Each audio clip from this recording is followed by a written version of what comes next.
उनको एक मौका मिल गया लोगों को आपस में लड़ाने का, एक वर्ग को दूसरे वर्ग के खिलाफ करने का, बस, और सरकार से विरोध में खड़ा करने का। सरकार से विरोध नहीं कर रहे।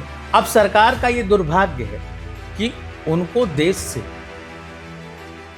देश में लाना चाहिए कि योग्यता के आधार पर, आर्थिक सर्वेक्षण के आधार पर व्यक्ति का मूल्यांकन, बिल्कुल, ना कि किसी जाति के अपेक्षा के अनुसार। अब आप ये देखिए कि जिस सवर्ण समाज की बात की है उसकी तादाद मात्र 10% है, बाकी अन्य तादाद के लोग 90% में जाते हैं। बिल्कुल। अब 90 वाले को भी जो 10% का अधिकार शेष बचा हुआ था वो भी आपने दे दिया। बिल्कुल। ऐसी ही गलती एक और नेता ने किया था, उनका नाम लेने में मुझे कोई डर नहीं है और मुझे किसी का भी नाम लेने में कोई डर नहीं है, जिनका नाम बीपी सिंह।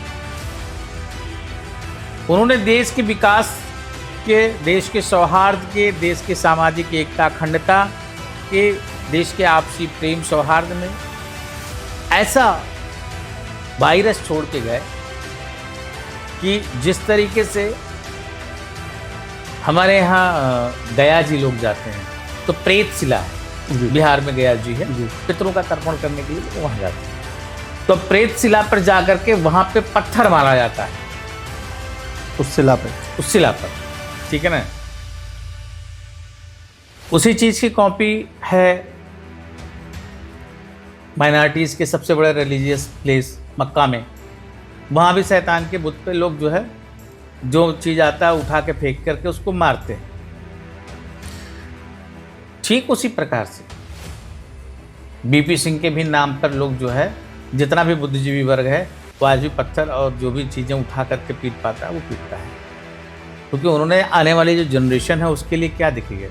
अब एक अपर क्लास का बच्चा वो क्यों तैयारी करेगा, वो अपनी आंखों में क्यों मोटा सा चश्मा लगाएगा,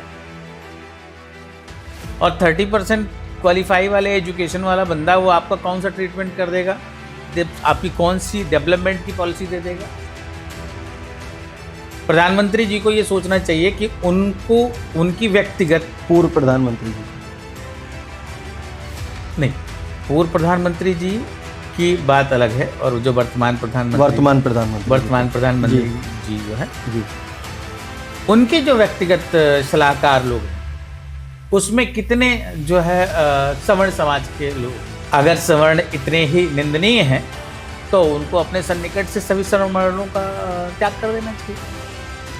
कुल मिला कर के मैं एक बात कहूँगा, यह देश के सभी नागरिकों के प्रति एक ग्रहों का एक दुर्भाग्य चल रहा है जी, सूर्य का कोप चल रहा है, और चूँकि हमारा कोई राजनीतिक विषय नहीं है जी, और ना ही राजनीतिक विषय में हमारा कोई यह है, हम मानव कल्याण की बात करते हैं और राष्ट्र जिससे सजग हो हमें उसकी बात करना चाहिए कि सभी जो धर्म के अनुयायी हैं, वो चाहे वर्तमान में एससी कैटेगरी से आते हों, ओबीसी कैटेगरी से आते हों, जनरल कैटेगरी से आते हों, उनको ये खुद सोचना चाहिए कि अगर आज 10% के साथ ऐसी घटना हो रही है तो कल का काल चक्र अगर घूमेगा तो अगर 100% में से 10% रिड्यूस हो गया तो 90% में से भी संख्या रिड्यूस हो सकती है। बिल्कुल हो सकती है।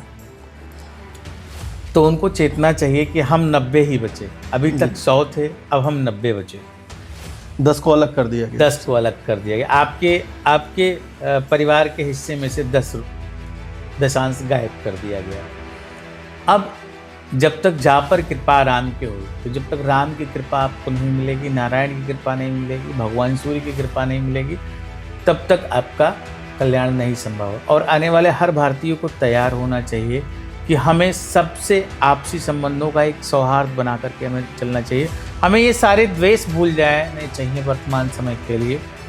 सरकार के प्रति आपको जो अपना आवेदन करना है वो आप करिए, लेकिन व्यक्तिगत संबंधों में आप आवेदन ये करें कि मुझे मेरे भाई से अलग नहीं होना चाहिए। हम एक परिवार के सभी बच्चे हैं, हमारी प्रतिस्पर्धा भी समान होनी चाहिए। यदि किसी को सहायता और योग्यता की बात है तो उसके शैक्षिक और उसके आर्थिक सर्वेक्षण के आधार पर उसको सुविधाएं मिलनी चाहिए। और अगर अभी वर्तमान में 100 रुपये की सुविधा मिल रही है तो उसको 1000 रुपये की सुविधा मिलनी चाहिए।